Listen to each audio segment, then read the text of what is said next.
PPP model మీద YSR Congress party నాయకులు బహిరంగ చర్చకొస్తే నేను సిద్ధం.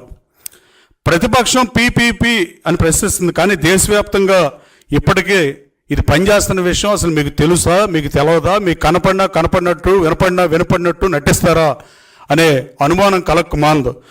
Punjab institute of medical sciences PIMS 1999 నుంచే పీపీపీ మోడల్లో నడుస్తుంది. అలాగే శాంతినికేతన్ మెడికల్ కాలేజ్ వెస్ట్ బెంగాల్లో 2021 నుంచి పీపీపీ మోడల్ నడుస్తుంది. NMC గుర్తింపు పొందిన PPP medical college KMC medical college and hospital Uttar Pradesh Yogi Adityanath ముఖ్యమంత్రిగా ఉన్న ఈ రాష్ట్రంలో కూడా 2024 నుంచి పీపీపీ మోడల్లో నడుస్తుంది. అంటే మీరు ఏం చెప్పదలుచుకున్నారు? అక్కడ కూడా అవినీతి జరిగిందని చెప్పదలుచుకున్నారా? 1999 నుంచి పిమ్స్లో కానీ శాంతినికేతన్లో కానీ. అలాగే 1 కోటి సంతకాలు సేకరించి ఈ మధ్య గవర్నర్ గారిని కలిశారు కానీ దాంట్లో ఏముందో నాకైతే అర్థం కాలే. మీరు 18 కాలేజీలని మీరు మొదలుపెట్టి మీరు ఎన్ని కాలేజీలు పూర్తి చేశారు? పులివెందులోడు పూర్తి చేశారు, 5 ఒక మాదిరిగా చేశారు, ఇంకా 13 వదిలేశారు.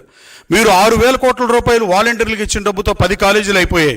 అలాగే 500 నుంచి 600 కోట్లు ఖర్చు పెట్టిన మీ ప్రధాన సలహాదారులు 680 కోట్ల రూపాయల సలహాదారులకు మీరు డబ్బు చెల్లించారు 5 సంవత్సరాలు మీ టెన్యూర్లో. ఆ డబ్బులతో ఒక కాలేజ్ అయిపోయేది.